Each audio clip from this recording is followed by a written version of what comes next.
Ribuan tahun jarak waktu telah memisahkan, namun jejak kasihmu di dada ini tertanam. Cerita tentang kelembutan dan pengorbananmu mengalirkan air mata membasahi pipiku. Kami yang tertatih di akhir zaman ini sangat merindukan pelukan hangatmu, kekasih Sang Ilahi. Rindu ini menghujam jauh ke dalam kalbu, rindu yang tak bertepi kepada dirimu. Wahai Rasul, pembimbing jiwa yang lara, kami rindu senyummu, kami rindu syafaatmu di sana. Duhai utusan Tuhan, dengarlah rintihan ini. Umatmu menangis, merindukanmu di setiap hembusan keabadian. Kau menangis demi kami sebelum kami dilahirkan.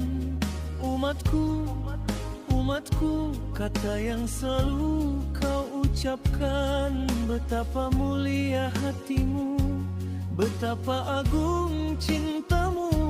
Sedangkan kami di sini sering melupakan ajaranmu. Rasa malu bercampur rindu yang menggebu, berharap kelak di telaga Al-Kautsar kita akan bertemu. Rindu ini menghujam jauh ke dalam kalbu, rindu yang tak bertepi kepada dirimu. Wahai Rasul, pembimbing jiwa yang lara, kami rindu senyummu, kami rindu syafaatmu di sana. Duhai utusan Tuhan, dengarlah rintihan ini. Umatmu menangis, merindukanmu di setiap hembusan keabadian. Andai waktu bisa diputar kembali, ingin rasanya aku hidup di zamanmu yang suci, menjadi debu di bawah telapak kakimu yang mulia, atau sekadar melihat bayangmu melintas di depan mata. Cinta ini nyata meski kami tak pernah berjumpa. Alhamdulillah, nahmaduhu wa nasta'inuhu wa nastaghfiruh wa na'udzu billahi min shururi anfusina wa sayyi'ati a'malina. May yahdihillahu fala mudilla lahu wa may yudlil fala hadiya lahu. Asyhadu an la ilaha illallah ar-rahmanur rahim wa asyhadu anna Muhammadan abduhu wa rasuluhu amma ba'd. Jamaah jihad rahimakumullah, semoga rami. Mudah-mudahan syariat-syariatnya jamaah jihadnya bagi teh cuaca ada kirang mendukung, silang peluk, silang batu, kajian alasan awasnya dari teh menuju batu, menuju peluk pilih tepa gitu ya. Karena sing syariat bagi sakula wargi jamaah jihad menuju ke damang, mudah-mudahan Allah Subhanahu wa taala maparin kesembuhan.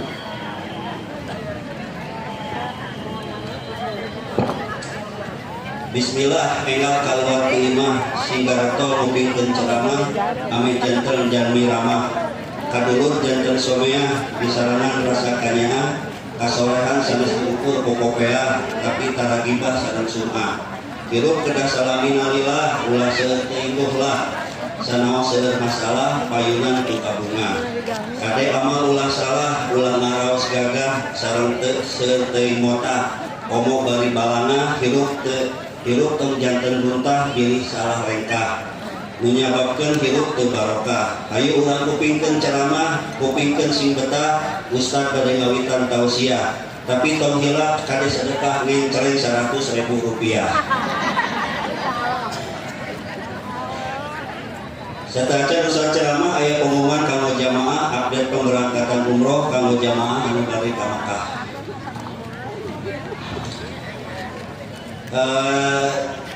Update pemberangkatan umroh dari PT Karya Inta. Ini yang masih ada seat ya, kalau yang belum sudah tidak ditulis lagi karena kalau diumumkan tidak akan ada yang datang lagi. Ini yang masih ada seat, yang pertama yang tanggal 4 Oktober bersama PC Persis Marga Asih. Yang kedua tanggal 3 November. Yang keempat umroh Les Aqsa dan Aman 12 hari tanggal 15 November. Dan yang terakhir tanggal 17 November bersama Ustadz Ucunaddin. Begitu juga dibuka pendaftaran program ibadah haji khusus kuota resmi pemerintah. Bagi yang ingin mendaftarkan umroh ataupun haji khusus silahkan menghubungi PT Karya Intak di markas FFS ini di lantai 2. Dan yang terakhir ini ada pengumuman, ada jamaah jihad seksi konsumsi yang biasa berdagang di sini telah meninggal dunia pada hari Selasa, Ibu Tini, dan sekaligus juga mohon doanya beliau meninggal dunia dan putranya sedang baru selesai dioperasi. Mudah-mudahan beliau diterima oleh Allah Subhanahu wa taala, iman Islamnya juga anaknya yang baru selesai dioperasi, mudah-mudahan Allah memberikan kesembuhan. Baik Ibu Bapak yang dirahmati Allah Subhanahu wa taala, Al-Ustaz juga sudah ada di depan kita. Saya kira saya tidak panjang lebar sebagai pembawa acara. Mari kita simak pembahasan yang akan disampaikan oleh Ustaz. Kepada Ustaz kami persilakan. Alhamdulillah, nahmaduhu wa nasta'inuhu wa nastaghfiruh wa na'udzu billahi min syururi anfusina wa min sayyiati a'malina. May yahdihillahu fala mudilla lahu wa may yudlilhu fala hadiya lahu. Asyhadu an la ilaha illallah wahdahu la syarika lahu wa asyhadu anna Muhammadan abduhu wa rasuluhu. Amma ba'd. Ikhwatul iman rahimakumullah, di antara agenda sidang Dewan Isbah yaitu menerbitkan mushaf Quran tarjamah saja, maka boleh atau tidak. Di satu sisi ada manfaatnya bagi mu'alaf yang belum bisa baca Al-Quran bahasa aslinya. Dengan tarjamah mereka tahu. Tapi di sisi lain ada kekhawatiran nasibnya seperti Injil, bahasa aslinya hilang. Ini kan lebih berat lagi, lebih bahaya. Biarkan saja mereka belajar kan, supaya bisa baca aslinya. Kemudian dalam sidang itu muncul pertama tarjamah Quran bukan Quran. Tarjamah Quran bukan menerbitkan tarjamah saja ya boleh, karena bukan Quran dulu. Kedua, menerbitkan mushaf Quran tarjamah saja hukumnya haram. Menerbitkan mushaf Quran tarjamah saja itu haram itu. Nah begitu. Jadi mencegah menerbitkan mushaf Quran bahasa aslinya saja silakan. Menerbitkan Al-Quran dengan bahasa aslinya kemudian tarjamah silakan. Tapi menerbitkan Quran tarjamah saja haram. Nah begitu. Karena banyak yang bilang nanti tajwidnya nggak ada. Kalau dalam terjemah kan tidak ada idhar, nggak ada. Kemudian ada lapan-lapan yang berbeda, terjemah sama, makna tersendiri. Contoh, birun baik, khairun baik, hasanatun baik, ma'ruf baik. Nah, tidak beda lapan kecuali punya makna tersendiri. Nah begitu ya. Jadi kesimpulannya menerbitkan mushaf Quran tarjamah saja haram. Menerbitkan tarjamah Quran boleh tarjamah ya, tapi menerbitkan Quran tarjamah saja haram. Bisa bedakan ya Pak ya? Iya. Biar jangan Ustaz iya, bakal bodrek lah ya. Dalam materi yang akan disampaikan, yang pertama adalah diketahui bahwa Quran diturunkan dari Yang Maha Tahu, dari Yang Maha Suci, dari Yang Maha Gagah, dari Yang Maha lalu diutuslah malaikat untuk menyampaikan Quran kepada Rasulullah. Qurannya suci, diutus malaikat yang disucikan sampai kepada Nabi Muhammad yang dipilih oleh Allah karena bersihnya. Jadi sampai Rasulullah masih utuh kebersihannya, kemurniannya itu. Nah ini harus dipelihara, harus dijaga. Karena dengan agama dari Allah, dengan pedoman Qurannya, maka hidup manusia jadi jelas terarah. Tanpa agama dari Allah, tanpa Quran, hidup manusia fitugyanihim ya'mahun, terombang-ambing dalam kesesatan. Ada dialog dengan anak-anak mahasiswa dulu ya, yang mempeloporinya mahasiswa dari jurusan filsafat. Tahu ya filsafat? Fil bahasa Arab gajah, safat bahasa Sunda buntu. Iya. Ayo mencari hakikat kesana kemari beres. Nah dari dialog itu muncul pertanyaan, hidup manusia ini mau kemana? Nah di situ mulai buntu. Saya bilang sok membawa sakti berkekaru tanpa agama, hidup manusia ini mau kemana? Tidak ada yang jawab Pak. Tanpa agama jawab tidak akan jawab. Ya. Akhirnya ada anak mahasiswa yang maksakan maneh katanya sih memang. Ya hidup ini untuk mati, itu kan kenyataan ya. 1 jam hidup untuk mati, kudu kuliah cicing. Ya. Tidak usah kerja, tidak usah usaha, buat apa sih kalau hidup untuk mati? Ya. Mati. Hidup. Ya. Kurang mau hidup dalam macam dalam hidup negara dikumah. Nah, kalau hidup untuk mati, di sinilah maka minum, tidur, bekerja itu kolot, mau. Nah, tanpa agama hidup terlambat.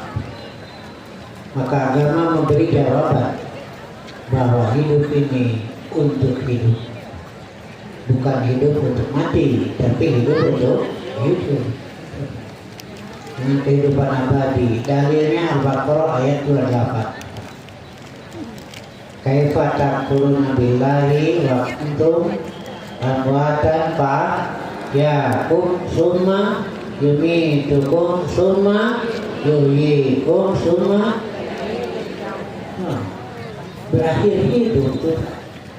Makanya jangan takut mati, kan hidup lagi abadi nanti di sana. Di dunia ini kan sementara. Sunatullah telah menetapkan tidak ada yang abadi hidup ini.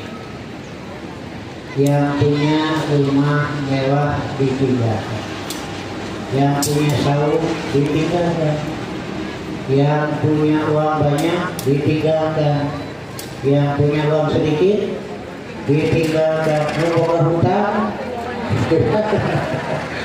semuanya ditinggalkan. Ya, bak hutang ini mah sedikit aja ya, bak hutang ini.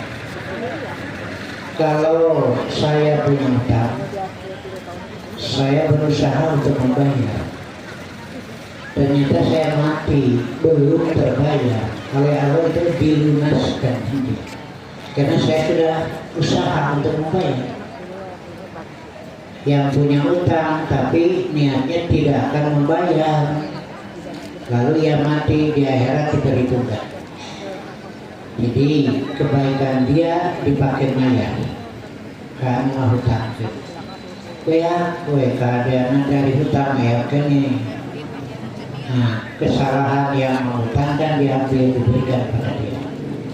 Summa sudah wajihi kalau tidak kita tarik wajahnya, lempar ke neraka itu. Jadi usaha lah kan juga bayar gitu kan. Kayaknya hadisnya kaitannya tahajud kan. Kalau di rumah bukan niat tahajud, ternyata ketiduran, dapat pahala. Seperti usaha dulu, hari kita maaf kirim tahajud segitu unggul belum apa ya dicatat sama melangkah dia kata beranak moal. Kenapa malaikat naon kita mah niat moal. Iya, kita lanjutkan. Pentingnya agama dalam kehidupan, sehingga tahu bahwa hidup ini untuk hidup. Jadi proses perjalanannya mati hidup itu ya. Nah, kemudian agama yang memberikan arahan petunjuk supaya hidup ini benar, tidak terombang-ambing dalam kesesatan, malah dijadikan mainan. Banyak sekarang yang mempermainkan agama. Maka Allah perintahkan kepada kita tinggalkan, jangan ikuti, biarkan. Karena sekarang berani muncul Quran hanya catatan sejarah. Sholat 5 waktu sudah tidak zamannya lagi. Nah, ini sudah muncul ke depan, tinggalkan. Jika bisa kita luruskan, jika tidak biarkan saja. Jangan kita ikut-ikutan. Kenapa begitu? Mereka tertipu oleh kehidupan dunia, padahal dia sendiri merasakan bahwa dunia ini hanya sebentar. Contoh makan, makanannya banyak, enak, tapi ketika kita makan hanya melintasi tenggorokan sudah lewati kolam bagus ya Pak, ngambil juga terbatas, walaupun enak tapi perut sudah penuh, nggak bisa dipaksa. Ini kenyataan Pak. Nah, kalau tidak baca Bismillah, mana yang abadinya? Sementara makan di sini sebentar, dan itu juga harus keluar lagi nanti. Jika tidak keluar, penyakit itu juga. BAB sulit itu kan jadi penyakit. Jangankan BAB sulit, keluar air kencing saja repot Pak. Jadi diolah dalam perut, kemudian harus ada yang dibuang, ternyata susah keluar, berat juga ini Pak. Jadi bapak duit Pak, eseki meriwuh ya. Kata kadukun belah eseki, dukun ada ayah terkabus kesmas. Karena susah ada begini terhidup. Saya buneneng Apakah kalau makannya dengan bara-bara kirim paduan suara lantia. Ini ada dan kalau lantia kan. makanan enak banyak baca bismillah, tapi kalau makannya bara-bara membaca bismillah tidak? Iya Pak, dari kuku terus bismillah supaya pahalanya sampai gahaya, makanannya samalah tidak lama. Malah mungkin Bapak Ibu juga tahu uang banyak tapi dokter melarangkan. Kata dokter kepada saya, Bapak kayaknya makannya rebus singkong, rebus ubi gitu. Saya bilang, Dok, Pak Dolim ya. Apa Pak Dolim? Itu negeri daharin tentunya. Jadi dia dulu salah ya. Saya bilang, Dok, catat ya. Itu yang mengikuti petunjuk dokter itu semuanya mati dong. Wah, Bapak mencoba takbir. Karena saya guru agar mau. Inilah hidup namanya. Ya, itulah kehidupan dunia ini. Karena itu jika meninggalkan agama, dari makan saja bisa jadi penyakit, ganjarannya tidak ada. Dari makan saja bisa bertengkar, ganjaran tidak ada.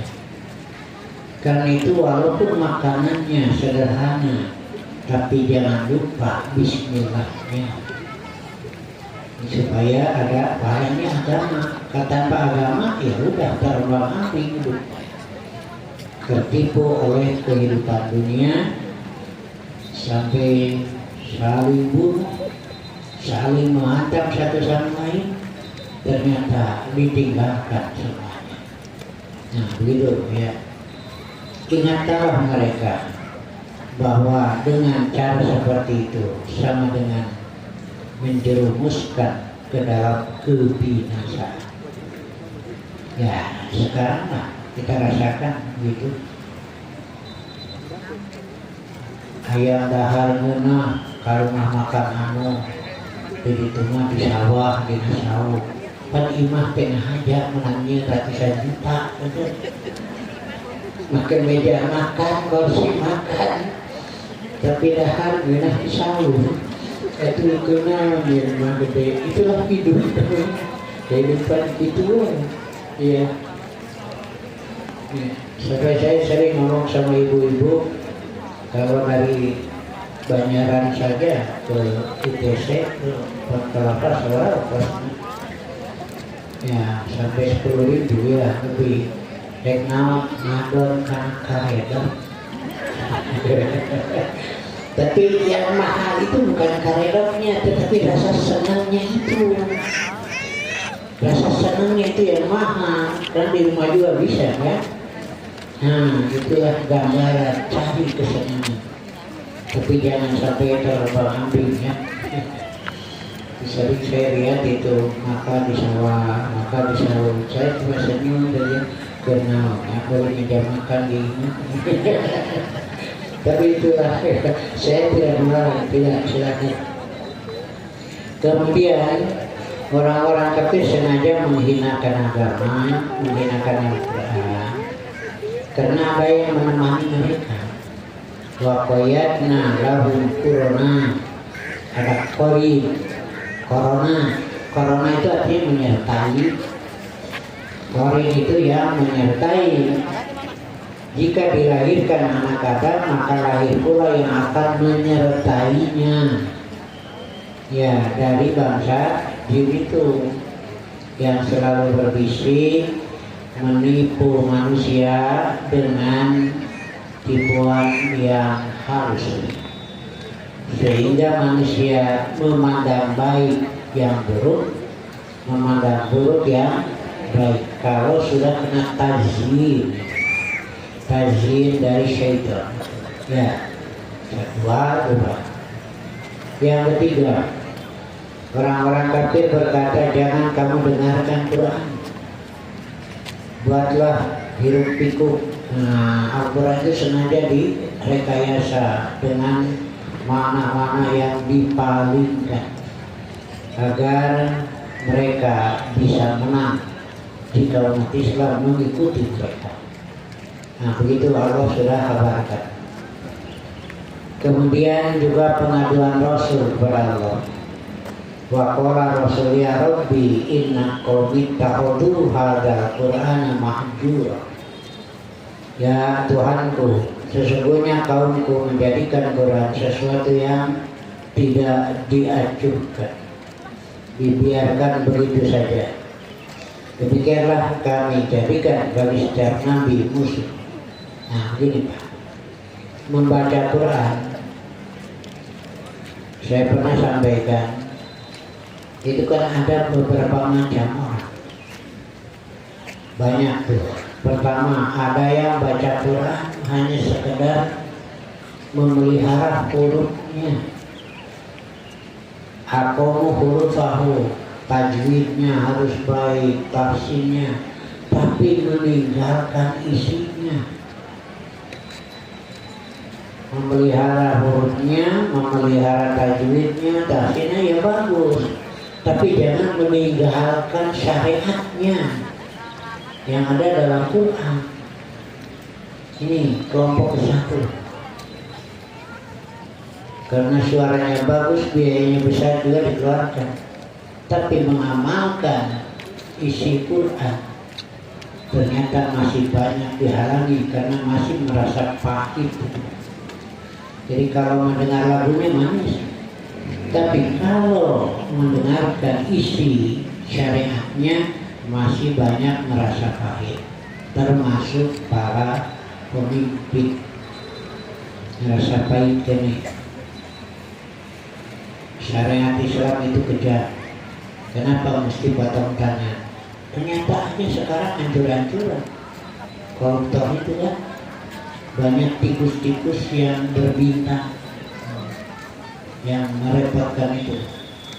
Makanya Dewan Isbah juga di antara agenda sidangnya mendorong, merekomendasikan agar dilakukan pengambilan, perampasan. Cuma anggota DPR dengan harus pengambil alihan harta hasil korupsi. Islam menetapkan dengan qat'ul yad, pencuri dipotong tangan, harus melalui lembaga peradilan, pembuktian, dan tidak sembarangan. Kalau terbukti baru dilakukan potong tangan, supaya yang lain takut kalau mau melakukan begitu. Jadi harta selamat. Karena tidak ditegakkan hukum itu, maka yang lain ikut-ikutan. Begitu. Ya kalau hanya jutaan potonglah dari tangannya, ratusan juta potong ikan siku, miliaran sampai triliunan potong ikan behut. Iya, begitu. Kita lanjutkan. Nah, orang-orang yang mempermainkan Quran, mempermainkan agama makin berani sekarang muncul ke permukaan. Dan upaya-upaya pemurtadan. Nah, selanjutnya di surat Al-Baqarah ini 121. Alladzina atainahumul kitaba yatlunahu haqqa tilawati. Orang-orang yang telah kami berikan Alkitab kepadanya, Mereka membacanya dengan bacaan yang sebenarnya. Jadi biarkanlah yang memperbaiki. Kita baca Quran dengan sebenarnya. Hakko tilawah. Apa hakko tilawah itu? Dibuktikan dalam amal keseharian. Itu namanya tilawah. Jadi membaca diikuti dengan amal, itu namanya tilawah. Dan di situ sebenarnya benteng melatih hati. Ketika membaca Quran, mengkaji lalu diamalkan. Nah di situ kekuatan itu. Makanya dalam ayat ini Allah nyatakan orang-orang yang diberikan kitab, mereka membacanya dengan sebenar membaca. Baca bahasa aslinya Al-Quran, yang bisa tajwidnya silakan dan bertahap itu ya. Yang mau dilakukan silakan, boleh.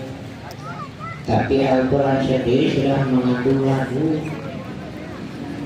Ada 2 harakat, ada 5 harakat, ada guna. Itu semuanya sudah mengandung lagu tersebut. Karena itu membaca Quran disesuaikan dengan lagu daerah itu tidak benar. Ya. Lamun disesuaikan jeung lagu Cigarong kacau ya. Nah itu kan sudah muncul kita membaca Quran disesuaikan dengan lagu langgam daerah, tidak dibenarkan ya. Baca Quran dengan baik. Nah kemudian bagi yang tidak membaca ketika berjamaah wajib istimah. Imam yang baca, makmum istimah. Memperhatikan istimah itu. Istimah itu mendengar dengan perhatian. Istimah. Nah, ketika dalam syarat Allah memerintahkan pas tami'un, bukan pas ma'un. Apa bedanya? Kalau pas mau mendengarkan bisa jadi juga mendengarkan yang lain, tidak dengan perhatian, tapi pas tami'un, perhatikan. Jadi tidak membaca di belakang itu, karena memperhatikan bacaan imam. Ya, seorang imam tergenahan bengengkeun gitu. Ya kan diam itu perlu, suatu waktu diam itu harus. Nah, ketika mendengarkan Quran, coba istimah, dengarkan diam. Nanti setelah salat dalam kehidupan sehari-hari, kadang-kadang diam itu perlu. Diam itu katanya emas dengan aritara mamam bisa memberaku. Ya, tergenahan dan itu tompina tadi. Nah, bagaimana kalau tajwidnya salah? Kalau mau meluruskan nanti setelah salah, pada aturannya nanti kacau. Kalau jumlah rokaatnya lupa, tahiyat dua baru subhanallah, gitu kan? Tapi kalau bacaan Quran enggak. Paling apa kelanjutannya? Nah, salah tajwidnya dari keberesan besar. Ulang racun ke tukang impal, ayo kacau kawin. Ya, jujur. Jadi tilawah itu baca lalu diam. Orang yang membaca Quran lalu diamalkan dalam keseharian, dia adalah orang yang sudah maju dalam kebenaran. Seperti nasihat dari Hudzaifah, wahai kelompok mahsyar Qura yang membaca Al-Quran, luruslah, jangan belok kanan kiri. Sudah jauh maju. Jika belok kanan kiri, maka akan tersesat dengan jauh. Kemudian saya juga kutip hadis Iqra'ul Quran ma talafat alaihi qulub. Membaca Quran itu menjadikan hati lembut. Kalau sudah lembut, tidak sulit menerima nasihat, tidak sulit menerima peringatan. Jika orang hidup tidak mau menerima nasihat, tidak mau menerima peringatan, pasti hancur hidupnya, pasti rusak. Karena nasihat itu perlu, peringatan itu perlu. Jangan merasa paling hebat jadi pemimpin. Nasihat itu perlu, peringatan itu perlu. Karena dengan nasihat dan peringatan hidup jadi terbimbing ke api. Walaupun Bapak sebagai suami jangan merasa kuasa. Ketika ada tazkirah, jika benar terima Pak. Karena kepemimpinan Bapak harus dipertanggungjawabkan nanti. Suaminya membantu Bapak meluruskan. Berterima kasih Pak. Lain melotot. Kasalaki manasihata nyahamana. Jangan begitu Pak. Manusia itu kan ada sifat lupa, sifat keliru, teledor, itu manusia. Nah, ketika lupa tanpa peringatan bisa berkelanjutan menjadi melupakan. Ketika teledor, jika tidak ada yang mengingatkan, bisa terus terjerumus ke dalam kebutaan. Karena itu jika istri menasihati Bapak, terima. Oh, Bapak mandikan bisa dinasihatan. Dengan cerewetnya diobati. Nah, Bapak juga sama kan? Nah, gitu. Tapi Ibu jangan sambil melotot. Ya, keluar dari bahasanya kasar, nggak boleh Ibu. Ya, Bapak-bapak membantu pekerjaan istri bagus, nanti juga kadang-kadang membantu Pak. Membantu sekali-kali membantu. Ibu setuju kalau Bapak membantu pekerjaan Ibu? Karya. Kedua mah ya mah, ke Bapak piring Ibu masak mamahnya sih. Nah gitu boleh. Tapi lama nikah tuh menang Bu. Isinya teh coba kemarin ada. Iya. Nah gitu. Bacalah Quran sehingga hati menjadi lebih. Karena dalam Quran itu ada nasihat, ada tazkirah, peringatan, ada tuntunan. Ketika lama tidak baca Quran, maka hati menjadi keras. Itu di surat Al-Hadid. Bani Israil mereka lama tidak bertemu dengan kita, fakosat qulubuhum, hati menjadi sesat, hati menjadi keras. Kalau sudah keras, ya gampang terbawa arus gelombang. Nah, karena itu bisa jadi kaum mukminin lama tidak bertemu dengan Quran, maka muncullah keras hati itu. Nah, karena itu bacalah Quran, ma'talafat alaihi qulubuhum, melembutkan hati. Nah, gitu. Jadi disebut hati kata ayat panuju ke Pak Mahakasa itu Pak. Ya, Bapak majikan teh lain itu hasilnya. Nah, itu Bapak kena baik itu atau belenggu. Ya ada ibu-ibu atau disebut belenggu, kita lagi kata gimana? Nah begitu. Faidah taraktum bakumah, jika terjadi perbedaan pendapat, perselisihan tentang isi Quran, istimewa hukumnya, jangan dilanjutkan perselisihan, tinggalkan saja, biar ditangguhkan saja. Nah, di kita alhamdulillah, jika ada persoalan perbedaan paham mengenai isi Quran, sok datang ada wajib kita diskusikan bersama.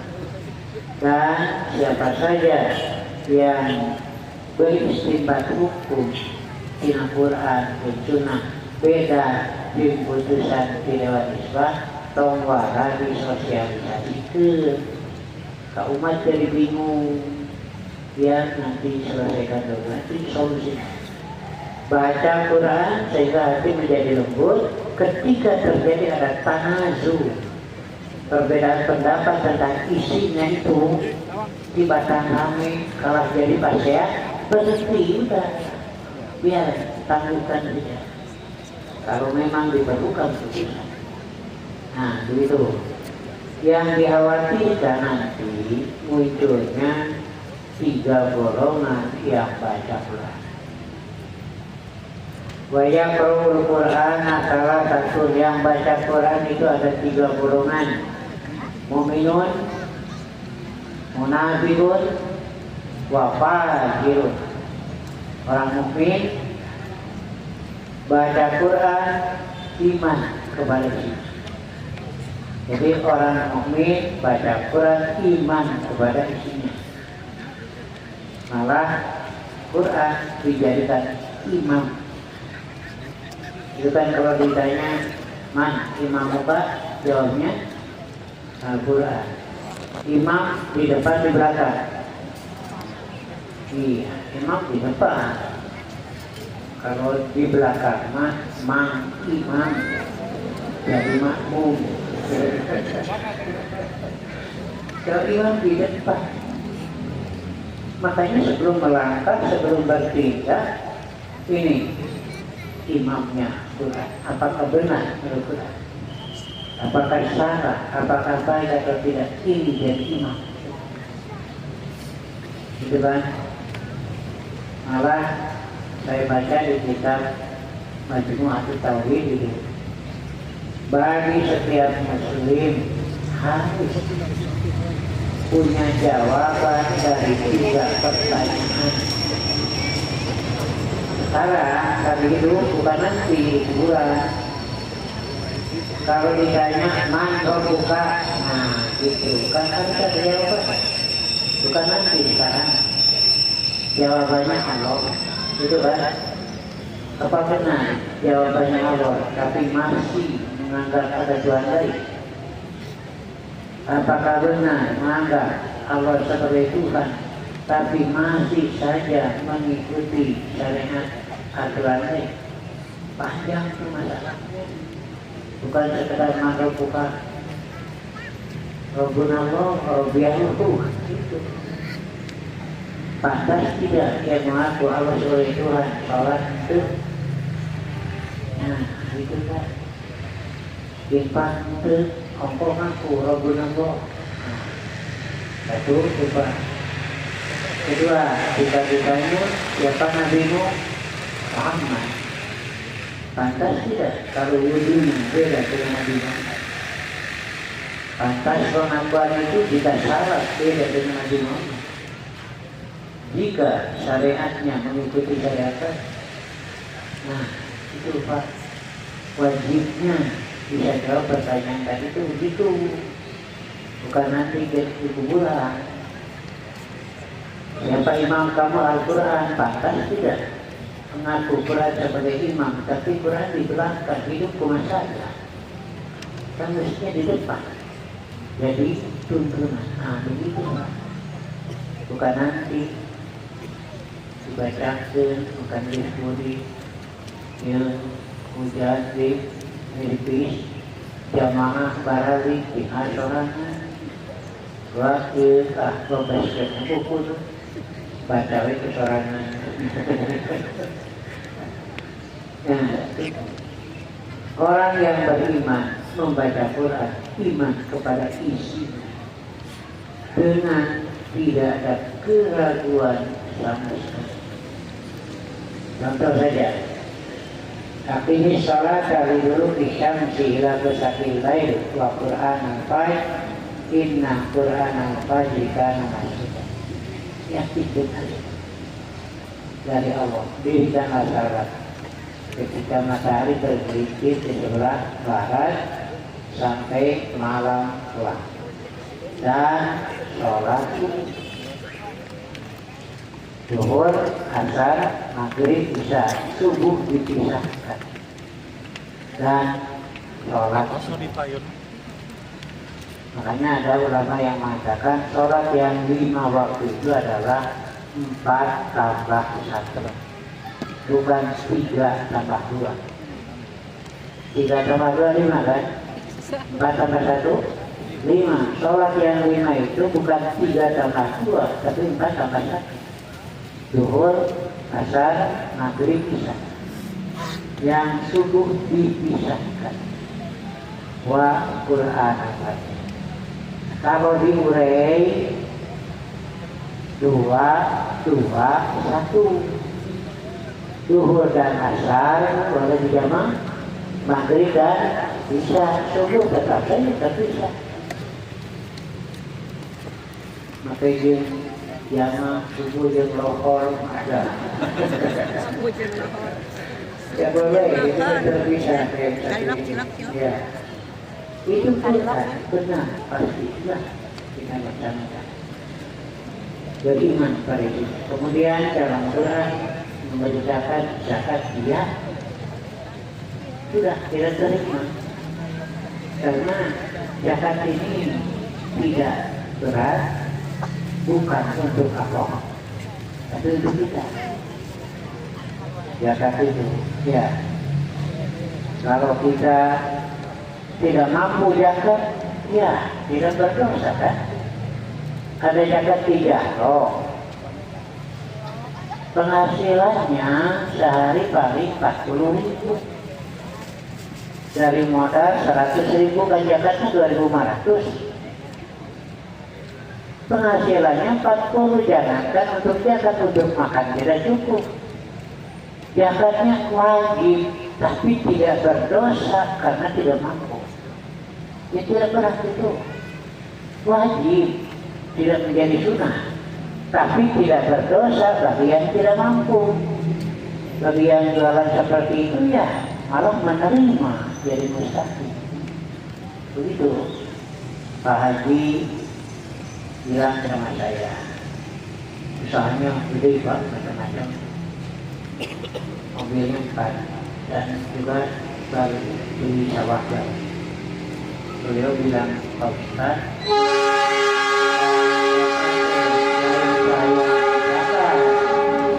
baik saya yang jaka, terkena semen, dan sebenarnya saya persen, kena rokok, saya persen, jaka 2,5% itu. Maka kalau saya jaka, tak hajiin, 2,5% mulai buku dari semua, kan? Sawah, anak, mobil, apa, tapi bilang begitu Pak Haji, hukum Islam tidak sulit. Pak Haji tidak mampu zakat, saya catat sebagai mustahil. Nanti dikirim ya, zakat itu begitu ke apa lebih kita bubuh punya ya setengah bulan. Ya, lah. Kemudian yang kedua, yang membaca Quran itu orang munafik. Dia kufur kepada isinya. Orang munafik baca Quran, tapi dia kufur kepada isi Al-Quran. Nah kita bedakan begini Pak. Itu ya. Ini perbedaan pendapat Umar dan Abu Bakar. Ketika Rasul meninggal, ada kelompok yang tidak mau membayar zakat, tidak mengakui. Abu Bakar menyatakan sikap perangi mereka. Padahal Abu Bakar orang lembut, tapi Umar orang keras, malah kaget, kok kenapa sesama muslim diperangi? Abu Bakar menjawab, bukan memerangi muslim yang tidak mengeluarkan zakat, tapi memerangi orang yang tidak mengakui hukum zakat. Paham ya?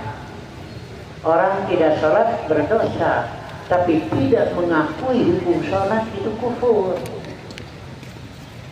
Tidak berzakat pada mampu berdosa, tapi tidak mengakui hukum zakat itu kufur. orang tidak mau melaksanakan infak, sedekah, tapi dia muslim, iya, cuma berdosa, tapi tidak mengakui hukum zakat, hukum infak, itu kufur namanya. Makanya Abu Bakar menguruskan perang begitu. Baru Umar paham. Yang ketiga, wal fajiru ta'kul bihi, dan orang yang durhaka baca Quran hanya sekedar untuk makan saja. Jadi ada yang baca Quran iman pada isinya, ada yang baca Quran kufur kepada isinya, ada juga yang baca Quran hanya sekedar alat untuk makan saja. Ya, artinya Quran hanya dijadikan barang dagangan. Gitu. Ketika saya sholat ditegur, sholat naum dia minat satu dunia.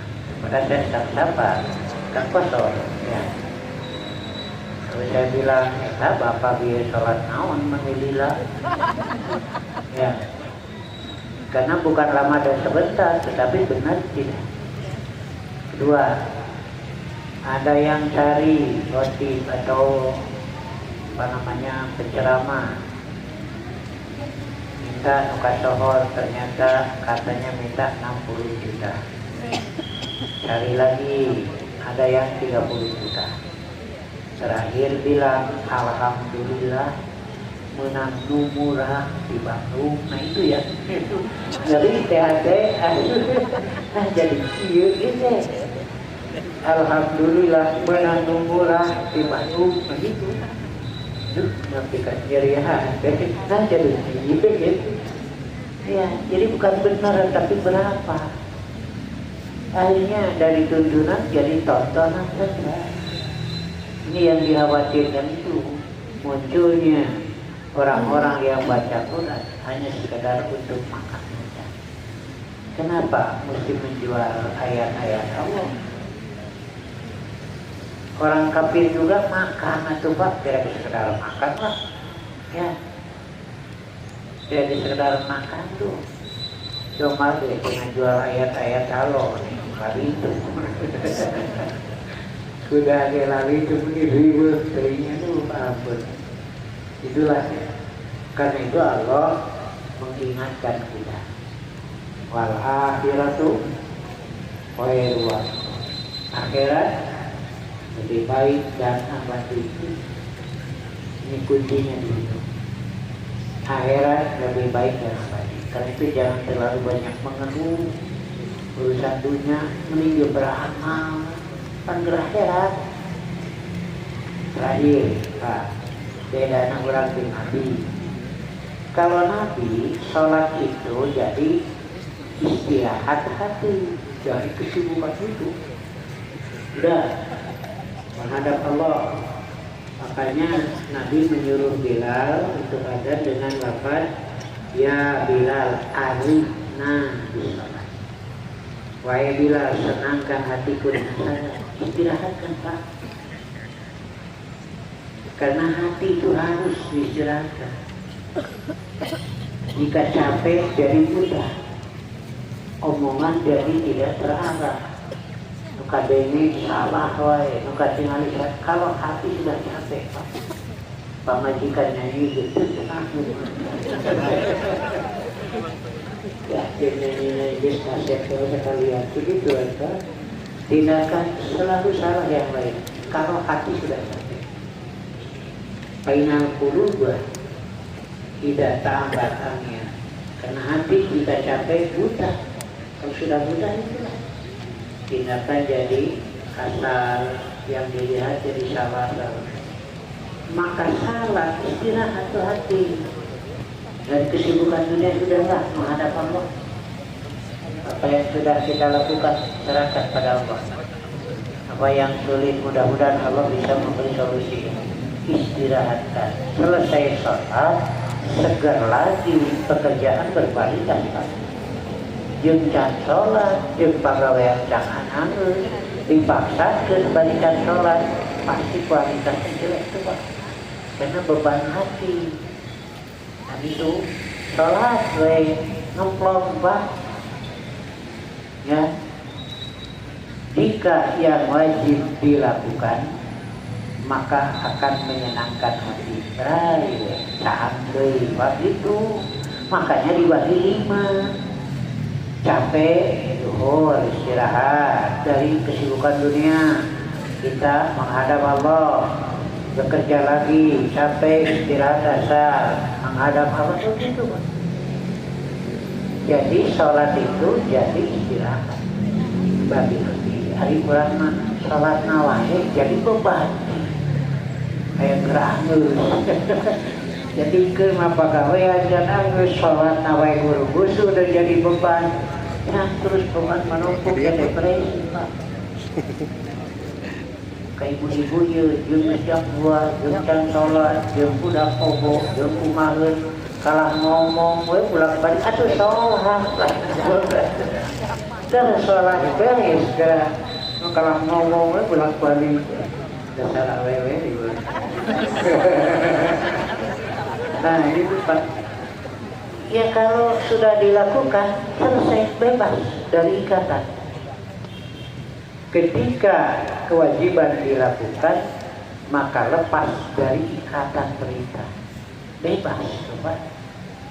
Nah, saya ada dialog, lakukan diskusi.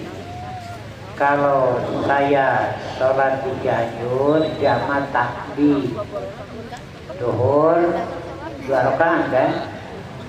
Kan dikosor, Pak. Kalau sedang dapat dikosor, itu lebih baik.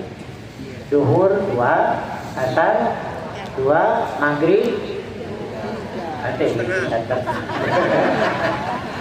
biru bisa 2 subuh. Nah, lebih baik kosor itu Pak.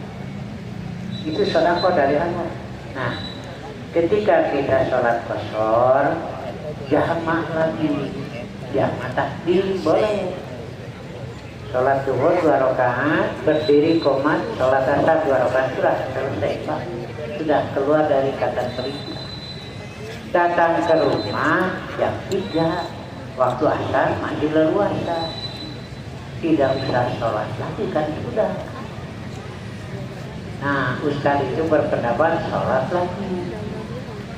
Alasannya dihormatil waktu, menghormat waktu. Tuh, saya tanya Ustaz, sholat sehari semalam berapa kali? Ya 5. Kalau begitu jadi 6. Mana dalil yang ke-6? Nah, ada apa? Udah beres. Dong sholat deui, atuh sholat deui menjadi ke-6 atuh. Dan cuma kelihatan yo kesanan karunya, makanya harus murid-murid. Saya tanya Ustaz ya, barangkali ada acara lagi ya.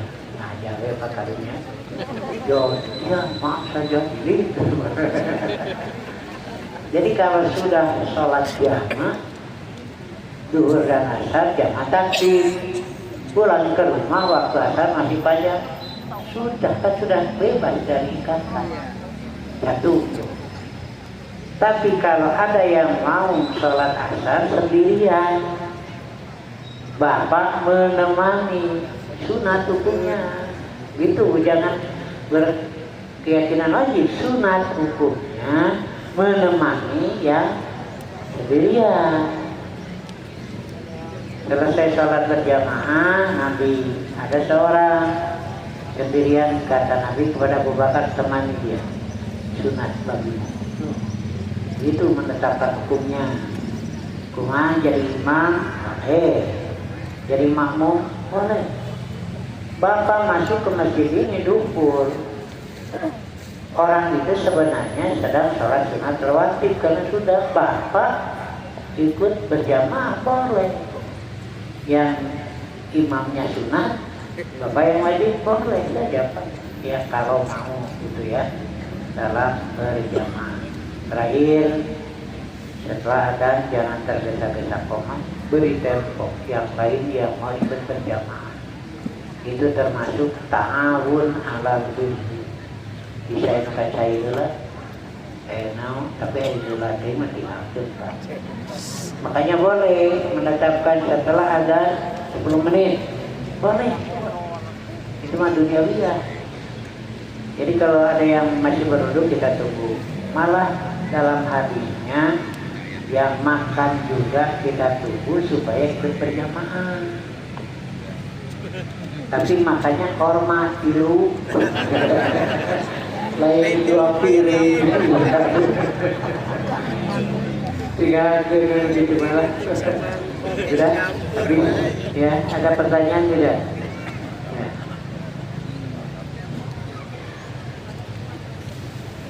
Nah, kemarin ada putusan safar jarak 3 mil boleh betul dari tempat 3 mil. 3 mil itu ada yang menghitung kurang lebih 4,8, ada yang menghitung 6 juga. Ya. Ini risalah baru ya, yang belum beli ini ada. Ya. Bisa ada kena hikmah, RW. Baik, ada pikiran goreng lainnya. Ya, ini tidak ada yang kaitan dengan tema saya di luar. ya tema. boleh. Yang pertama, Ustaz mau tanya, kalau orang yang mengingat terus kesalahan orang lain gimana? Ya, Terliwa ya wajar manusia.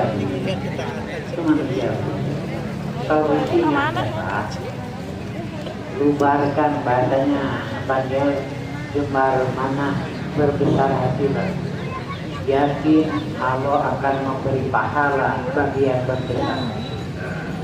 Di situ kembaliannya, kalau bukan pada Allah tidak mungkin, sulit. Selalu saja ada namanya ingat kesalahan. Sudahlah, kapan para sahabat tidak sedikit yang bersalah pada yang lain lalu dihapuskan, kembalikan pada Allah, yakin dengan dikembalikan pada Allah dapat pahala. Itu solusi. Yang kedua, ini ada pertanyaan agak unik, Ustaz. Bismillah, Ustaz, maaf mau bertanya, kalau ada orang yang terlilit hutang riba sampai rumahnya mau disita, apakah boleh saya menolongnya dengan memberi rumahnya? Nah, begini, kita ini diperintahkan untuk mempersempit rekening bank emo. Nah, gitu. Tapi masih banyak yang terjerat. Karena terjerat hutang riba, rumahnya mau dijual untuk melunasi dan riba. Kita beli ya bagus, malah sambil kita membantu. Di bidang negeri saya termasuk pengawas bank wakaf mikro. Itu tujuan intinya melepaskan dari riba. Nah, ada yang 1 juta, 1,5 juta, 2 juta. Itu baru ada 200 nasabah. Tapi kadang tidak lepas juga dari riba.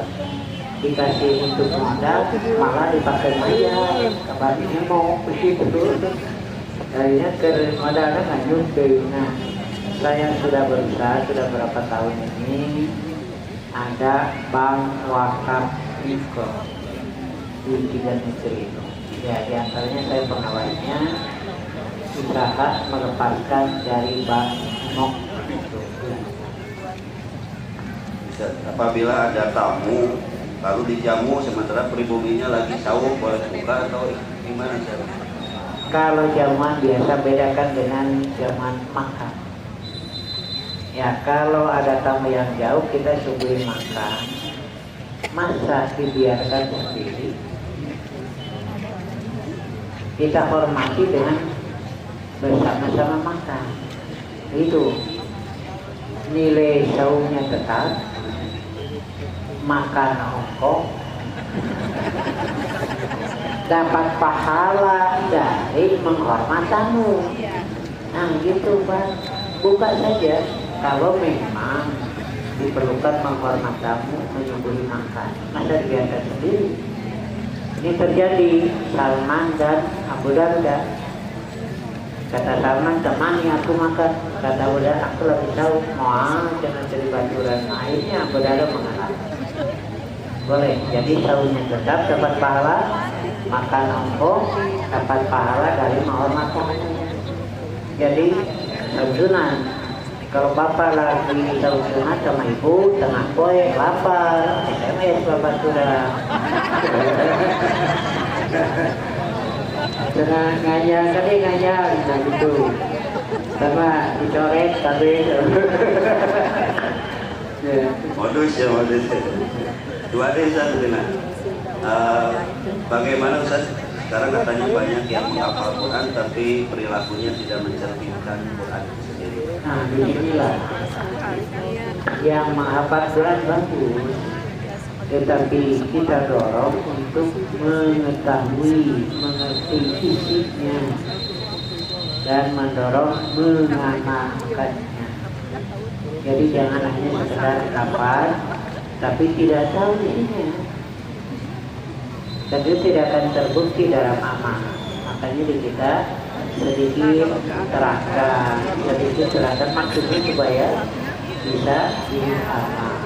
Jadi saya dorong yang tahfidz juga usahakan memahami isinya, mengamalkannya.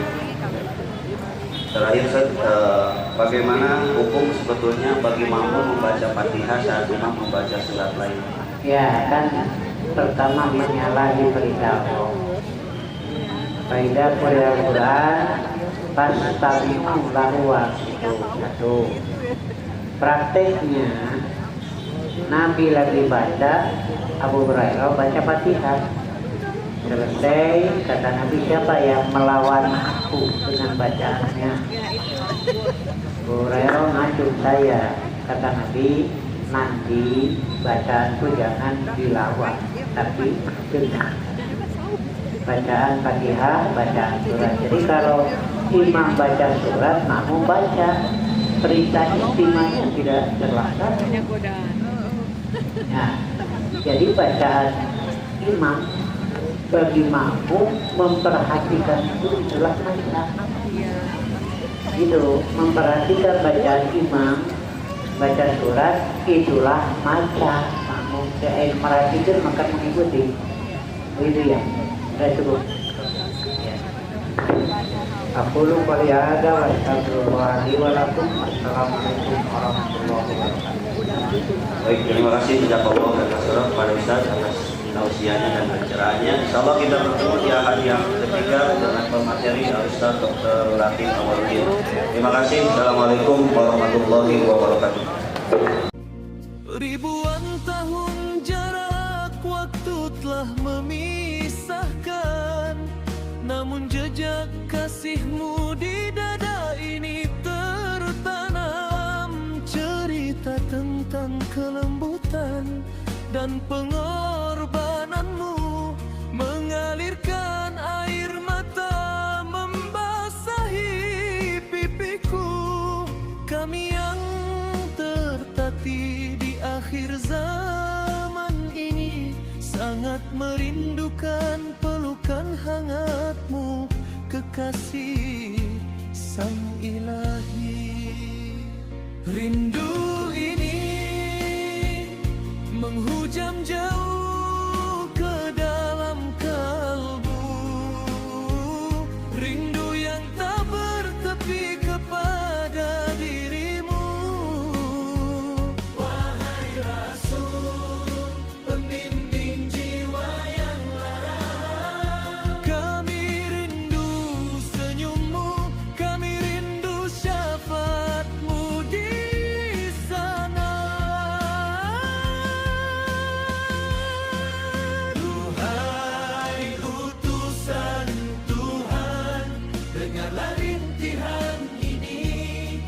Umatmu menangis, merindukanmu di setiap hembusan keabadian.